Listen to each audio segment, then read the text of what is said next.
From Los Angeles, California, the entertainment capital of the world, it's the 80s Movie Podcast. I'm your host, Edward Havens. Thank you for listening today. On this episode, our 125th episode, we'll be tackling one of the best movies of the decade, as well as one of my favorites of the decade, Robert Zemeckis' Who Framed Roger Rabbit. But before we get started on this final podcast for 2023, I wanted to remind listeners that the podcast will be going on a hiatus from late February to early May 2024. My daughter Penny will be delivered on February 22nd, and I will be spending the next 2 months making sure mother and daughter are well taken care of. But before that, there will be at least 3 new episodes for the new year.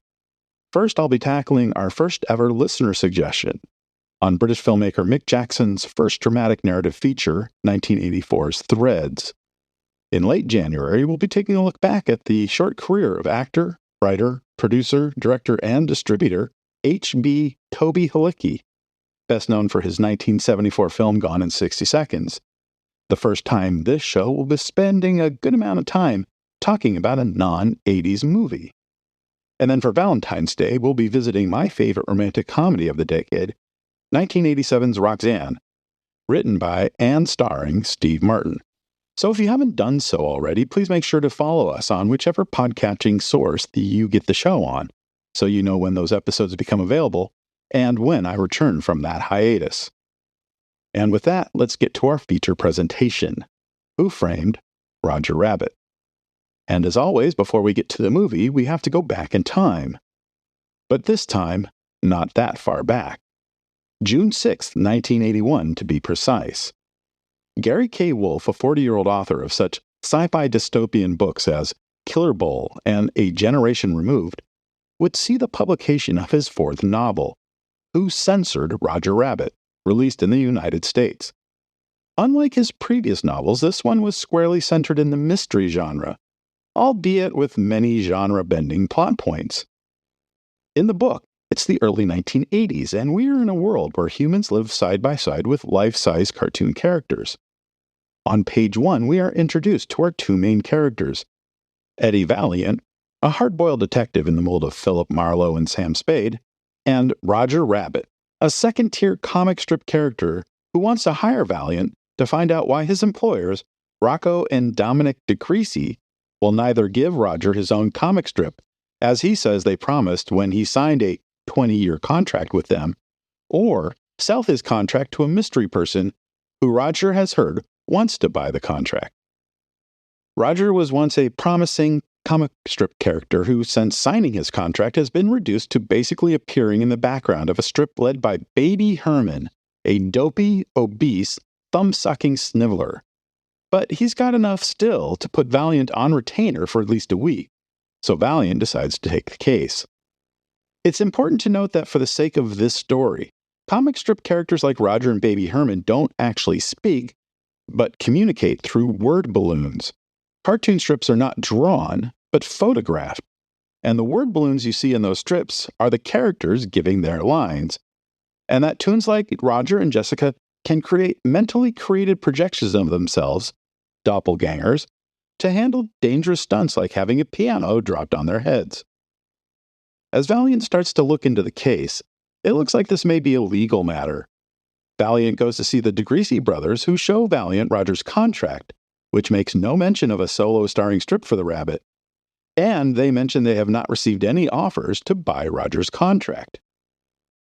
As he continues his investigation, Valiant learns that Roger and his wife, Jessica, separated a few weeks earlier, and that she may now be together with one of the DeCreasy brothers. After an attack on Roger that may have been perpetrated by the Rabbit himself, Valiant finds Roger dead in the Rabbit's home, with his last word bubble implicating his wife as the murderer. And then things get really weird. One thing Who Censored Roger Rabbit definitely is not is a Disney story. But someone at the Walt Disney Company read the book and saw something that could be revolutionary for the company. A live-action, animated hybrid movie not unlike Mary Poppins, the 1964 musical, that would be the only film from the company nominated for Best Picture in Walt's lifetime. That unknown person brought the book to Ron Miller, the president of Walt Disney Productions and the son-in-law of the namesake founder of the company. Miller had been looking for projects that would push the company to explore new avenues of storytelling, and while he agreed that Who Censored Roger Rabbit might be a bridge too far in terms of what defined a Disney movie, the seeds for a classic were present and allowed for the movie rights to be purchased. Once those rights had been secured, the company spent some time looking for the right writer or writers to adapt the novel into a movie, but make it a Disney movie. Keep the tone of the story, a detective trying to solve a mystery, intact, but tone down the story from its more risque aspects. And they would find the right pair of writers in-house. Jeffrey Price and Peter S. Seaman had come to the studio when their screenplay for the movie that would become the 1983 film Trenchcoat was brought to Disney shortly after the movie rights to Who Censored Roger Rabbit had been purchased. Their marching orders were simple. Use whatever you want from the book, but keep everything in the PG area. Price and Seaman would end up throwing out the vast majority of the book, keeping only 4 major characters, Valiant, Roger, Jessica, and Baby Herman, and a handful of dialogue. They would move the story from the modern age to the 1940s, but decided to dump the DeGreasy brothers for a new villain. But they weren't sure if the villain should be Jessica, Baby Herman, or another character. With sections of the script in hand, Disney brought in 25-year-old animator Daryl Van Sitters, who had just finished work on The Fox and the Hound, to work on test footage combining the animation and live-action aspects of the project, as many of the groundbreaking and award-winning effects used to create Mary Poppins would not work for a movie like Roger Rabbit. Van Sitters would hire Paul Rubens, a Los Angeles comedian who had already created the Pee Wee Herman character, but was still years away from making his breakthrough movie, to voice Roger Rabbit, and bring in Disney actor Peter Renaday, a veteran of no less than 16 Disney movies over the previous 15 years, to play the live-action Eddie Valiant. An up-and-coming filmmaker named Robert Zemeckis had heard about Roger Rabbit through the filmmaking grapevine in 1982 and contacted Disney about becoming the director of the film. They would decline his services despite Zemeckis' connection to Steven Spielberg, as the young director's 2 previous movies, I Want to Hold Your Hand and Used Cars, were box office disappointments, as was 1941, the comedy Zemeckis and his writing partner Bob Gale had written for Steven Spielberg. The Roger Rabbit project would lose some steam in the Disney pipeline in 1984, when Ron Miller was ousted from the presidency of the company due to a stockholder revolt over the direction of the company. But Jeffrey Katzenberg, one of the executives brought in to replace the Miller regime, would soon discover Roger Rabbit and, like Miller, saw this project as the movie that would quote-unquote save the feature animation division, which had seen nearly 2 decades of declining status following the death of Walt Disney in 1966. With the approval of Michael Eisner, the new president at Walt Disney Productions and Katzenberg's partner at Paramount before they were both brought over to Disney, Katzenberg would approach Steven Spielberg and Spielberg's producing partners at Amblin Entertainment, Kathleen Kennedy and Frank Marshall, in 1985 to produce Roger Rabbit alongside Disney. While he would not be available to direct the film himself, Spielberg would relish the opportunity to make a movie of such technical wizardry. But there would be a roadblock to getting the movie made rather quickly. Based on the most recent version of the Price and Seaman script, the budget Amblin envisioned on the film was $50 million, which would have made the film the most expensive movie produced since 1978's Superman, although that film's $55 million budget included sections that were filmed specifically for Superman 2. Disney balked at that price and spent time whittling the project down to a $30 million budget. But that price would come with a lot of creative control ceded to Spielberg, as well as a large percentage of the box office profits. This would end up greatly benefiting the film. Spielberg worked hard with Robert Daly and Terry Semel, the heads of Warner Brothers, to get the studio to lend Daffy Duck, Bugs Bunny, Porky Pig, and a number of other Looney Tunes characters to the production. Never before had Bugs and Mickey Mouse, or Daffy and Donald Duck appeared together on screen, which would be sure to delight children of all ages. Spielberg would also be able to secure the use of other non-Disney, non-Warner's cartoon characters like Betty Boop, Droopy, and Woody Woodpecker for the film to add extra levels of authenticity. In 1985, while he was deep in the fight to get his version of Brazil released in the theaters, Terry Gilliam was approached to direct the film. Gilliam was thrilled to be offered the job, but felt the film would be too technologically challenging for him, and turned the offer down. In 1996, Gilliam would express regret turning the film down to a reporter for the British film magazine Empire, saying that it was pure laziness on his part that led to that decision to turn it down. Spielberg's second choice would jump at the chance to make it.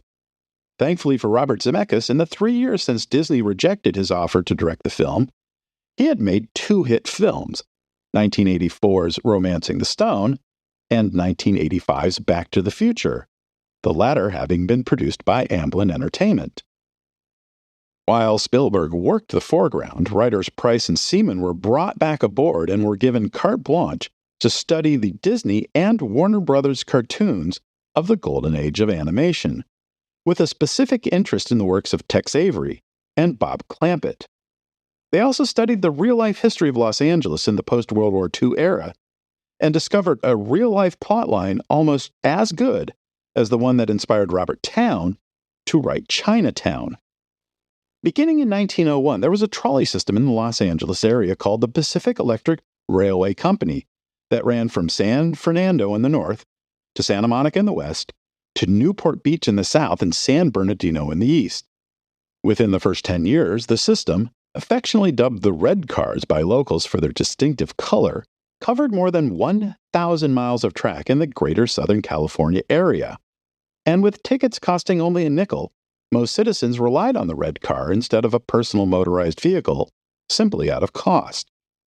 Much of what Price and Seaman would incorporate about the Red Line's demise into the final screenplay really did happen in Los Angeles, although the large-scale acquisition of land for the freeway system did not begin in earnest until 1951, and certainly wasn't planned out by a psychotic cartoon.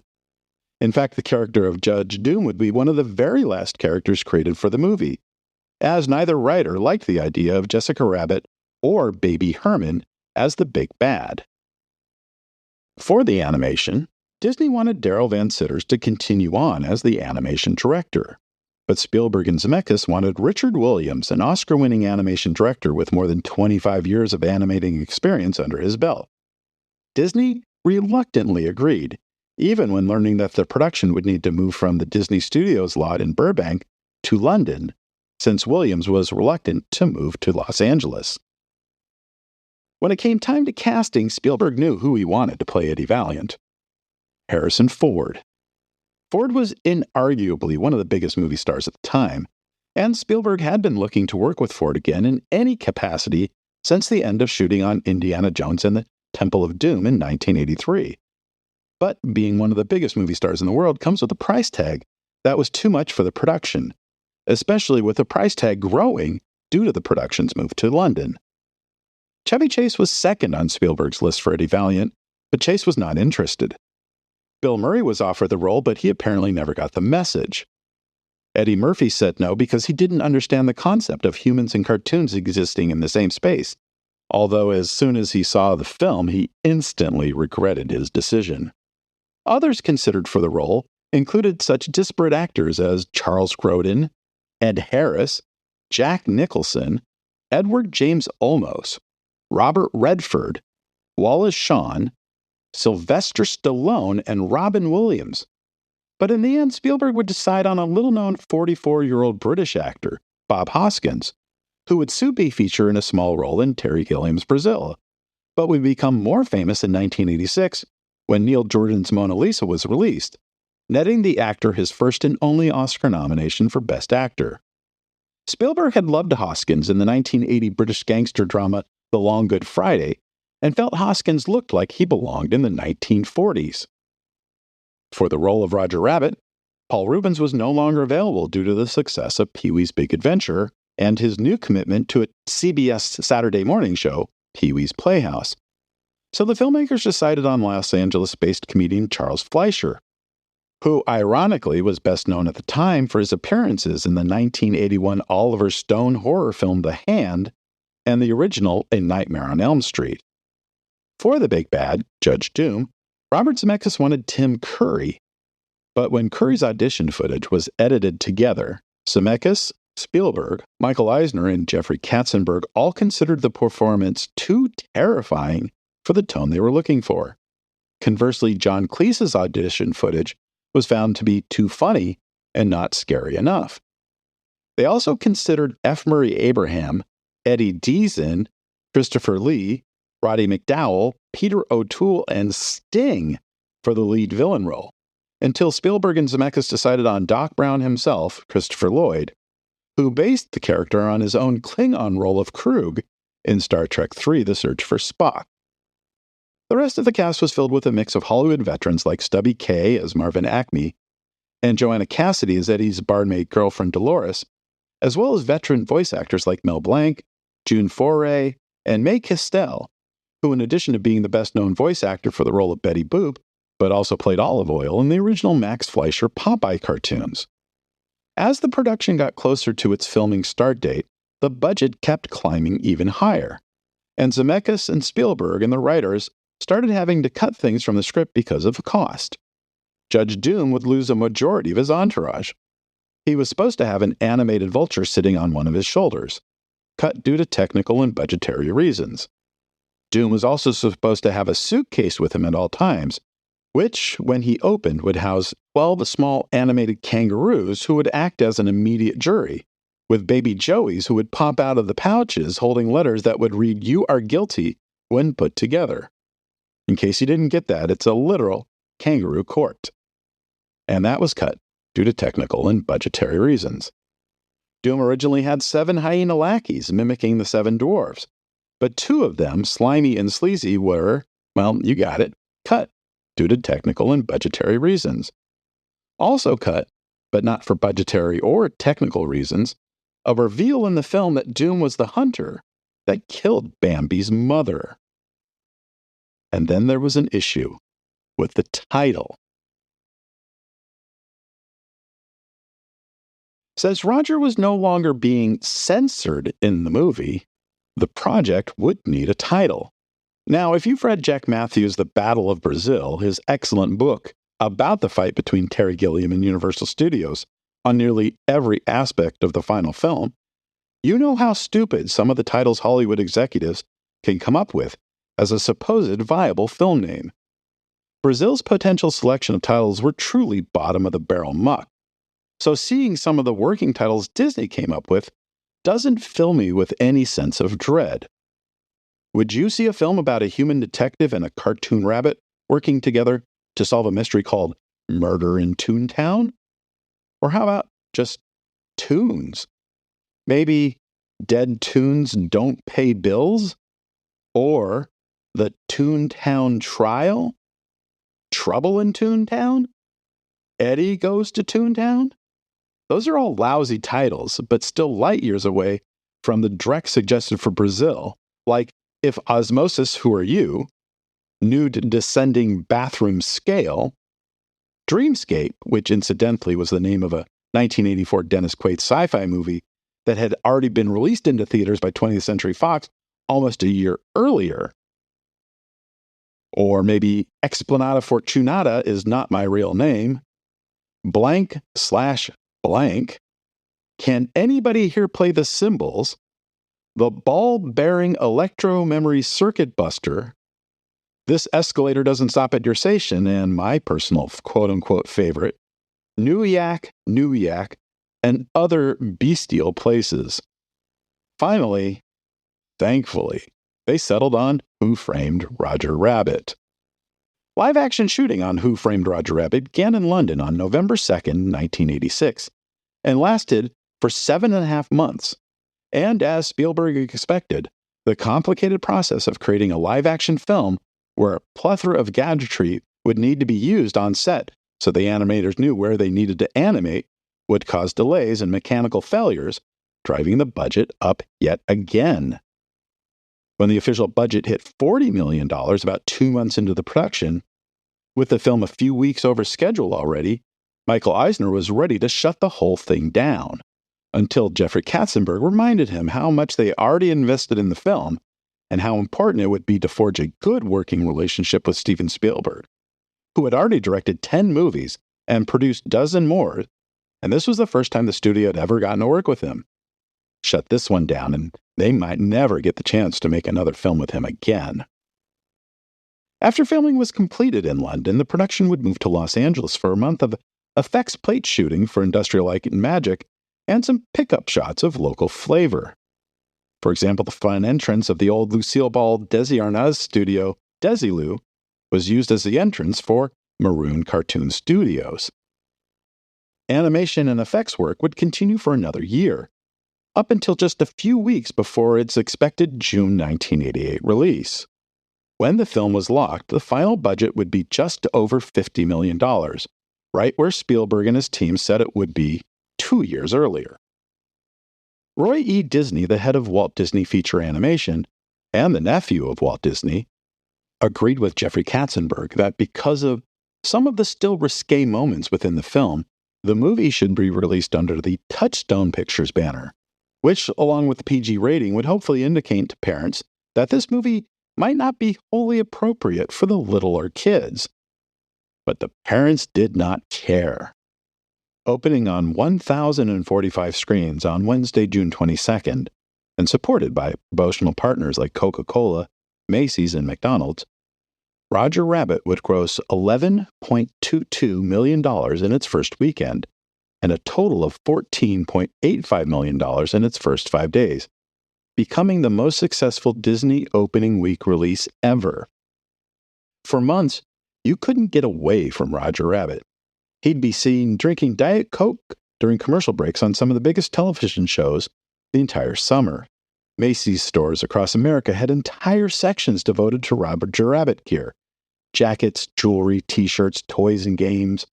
A McDonald's commercial would show Roger and Jessica in the back of a 1940s limo, getting a supersized meal through the drive-thru, which would include one of 3 collectible cups featuring the stars of the movie.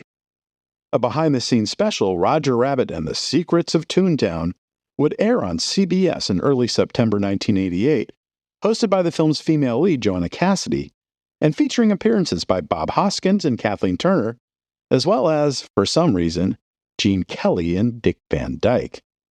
You can find that special and a number of Roger Rabbit-themed commercials from 1988 on YouTube rather easily. By the end of 1988, more than 6 months after its release, Roger Rabbit would still be playing in 463 screens and would be the highest-grossing film of the year with nearly $150 million in ticket sales. Rain Man would eventually beat Roger Rabbit in total box office, but well into 1989 and after winning several Oscars, including Best Picture, Best Director, Best Original Screenplay, and Best Actor for Dustin Hoffman.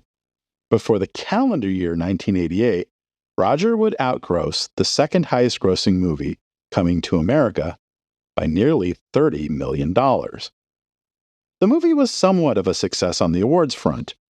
Jeffrey Price and Peter S. Seaman were nominated by the Writers Guild of America for Best Adapted Screenplay, and the Directors Guild of America would nominate Robert Zemeckis for Best Director.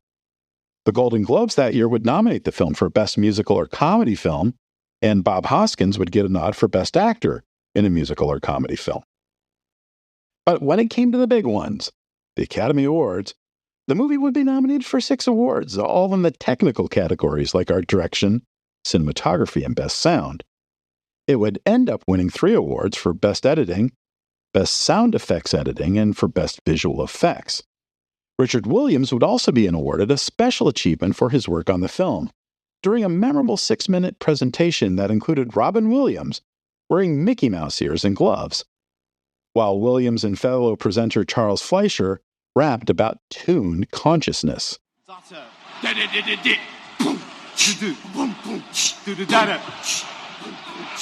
is Frederick Williams. He's really the best because he draws cartoons much better than the rest.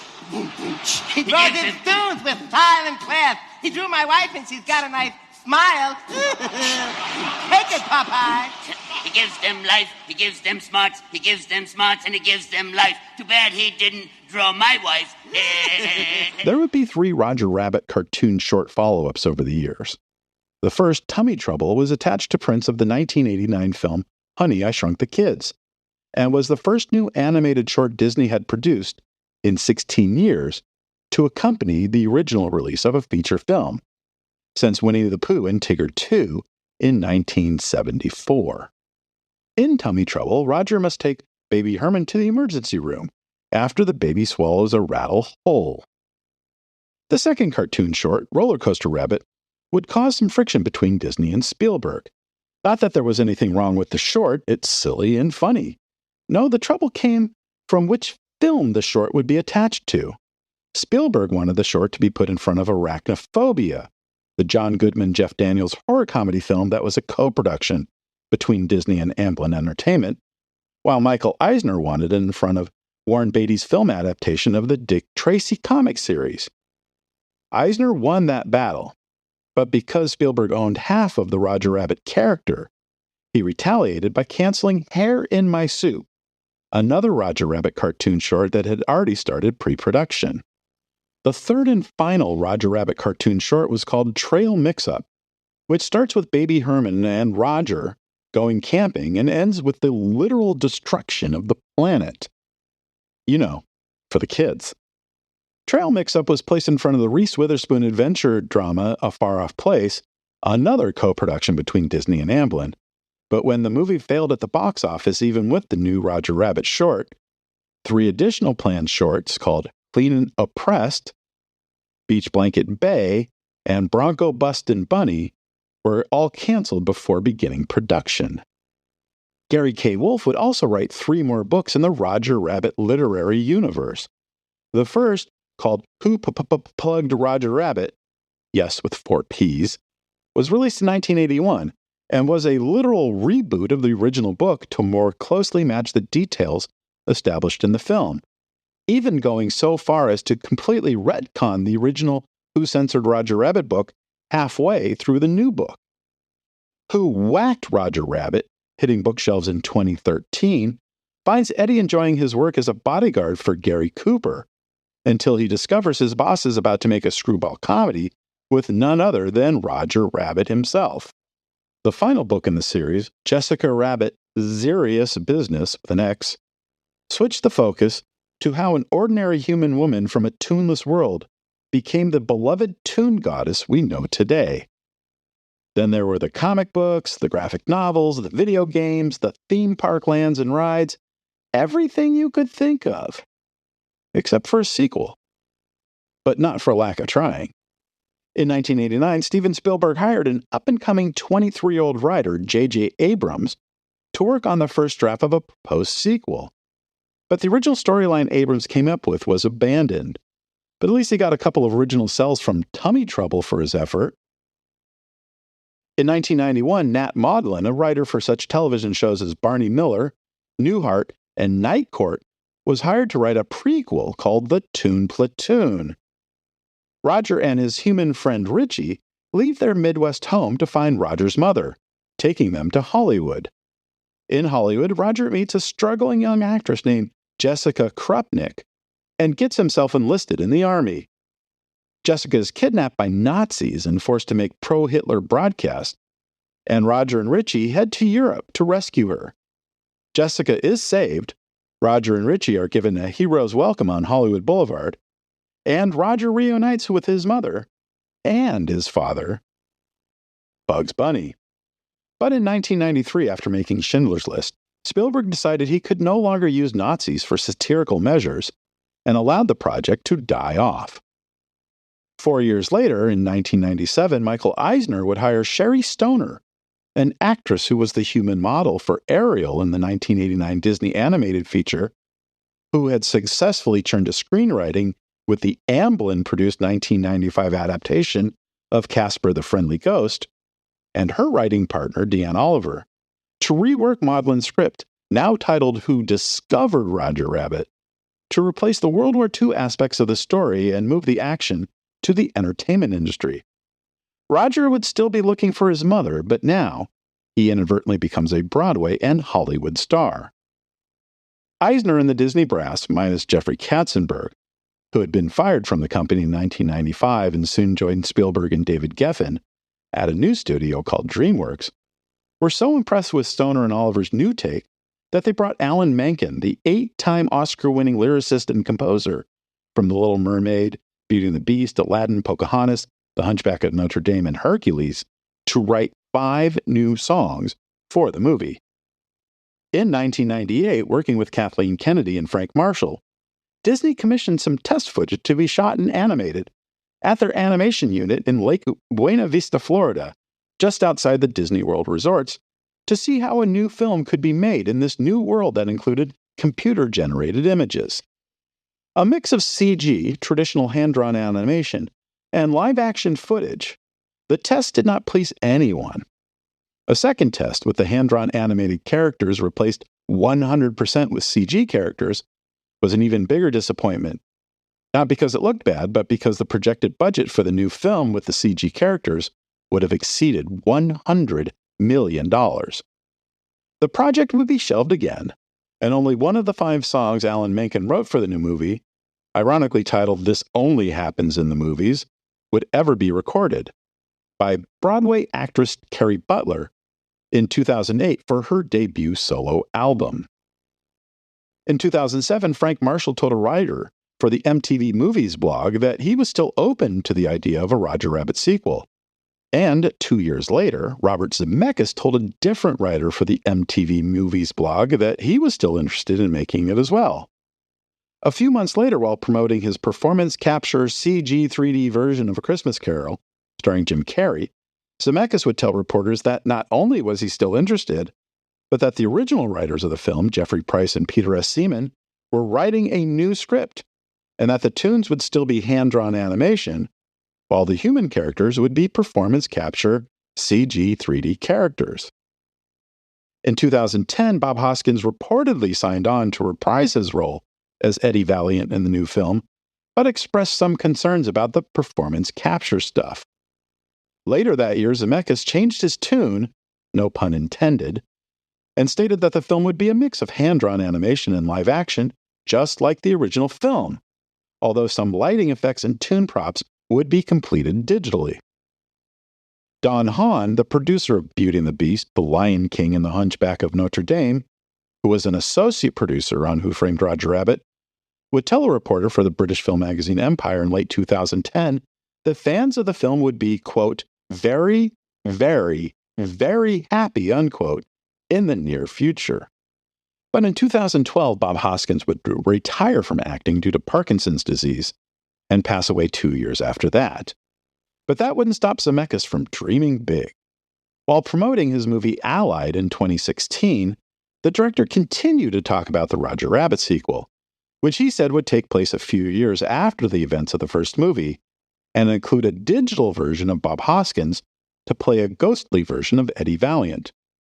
But he would also note that the current corporate structure had no appreciation for Roger Rabbit and doubted another movie would be made.